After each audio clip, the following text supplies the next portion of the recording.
Naging usap-usapan naman ngayon ang nagsilabasan ni issue na open de mano makatrabaho ni Sean Lim, ang ex-girlfriend nitong si Kim Chiu.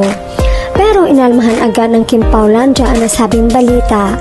Ayon sa isang Kim Pao fans, attention, open daw si Sean makipagtrabaho kay Kemi, payag ba kayo Kim Pao Lanja? Sinagot naman ng netizens at Kim Pao fans, hoy manahimik ka dyan, ex, nagpapaingay ka na naman, huwag ka nang mag-ambisyon kay Kemi no, super happy na ang Kim Pao. If my advice will reach Sean, please don't bother this time, Kim Pao. I don't think this is a healthy move. Please give Kim Pao much needed peace of mind. They are very busy working. Think about it a zillion times. They are humans just like you, will get hurt. Avoid them this time please. God bless. No, never. Kapal naman. In his dreams, hindi papayag si Paolo, exclusive silang dalawa, para lang sa kanilang dalawa. Buhay pa pala yun, gustong mapag-usapan. Ala na kasi siyang career. Yes, hindi talaga papayag si Pao sa ganon. Kaya nga pumirma siya sa Star Magic para walang ibang mapartner si Kim, kundi sa kanya lang. No way, hindi. After he had done to Kemi, has the nerve to pair with her. Big no, ugok. Gagamitin lang nila si Kim Chiu, wag na wag pumayag ang manager at mismo si Kim Chiu.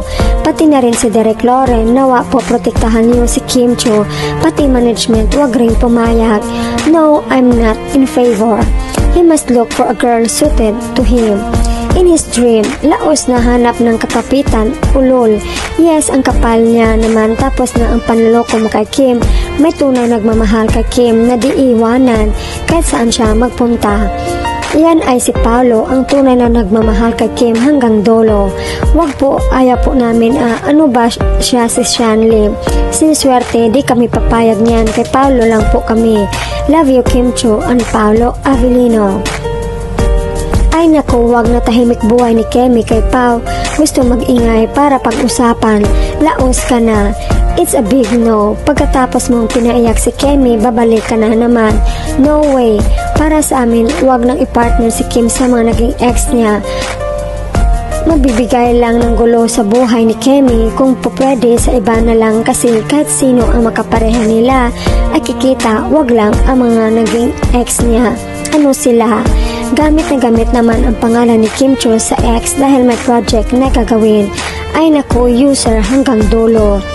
No, wala na siyang puwang para kay Kemi na kay Paolo na si Kemi, kaya wag na siyang manggulo pa sa Kim Pao. Manahimik ka siya, maghanap ka ng maging kapartner mo, hindi papayag Josawa ni Kim.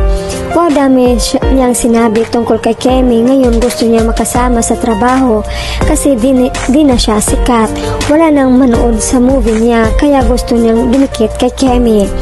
Ay malapit na nga pala talaga ang undas, nagpaparamdam kasi si ex na ano siya, nauntog sa eroplano, naalala si Kemi, mahirap makalimutan Mr. X. Sarap kasi ng buhay mo nung kayo pa ni Kemi, siya talaga nagsasabi ng ganyan, akala mo naman willing si Kim mag-work sa kanya.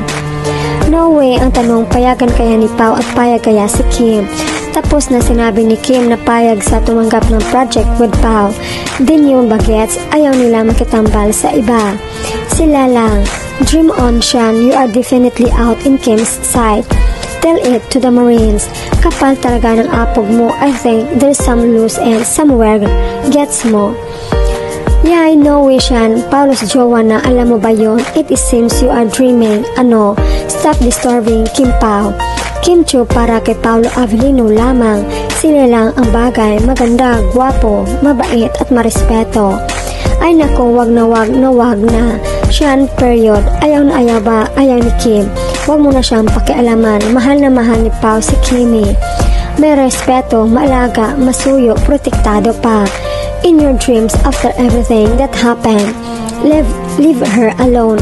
She's in good hands now. Sana Kemi, huwag ka na pumaya makatrabaho, ex mo. Maalala mo lang sakit na dinulot nila sa'yo.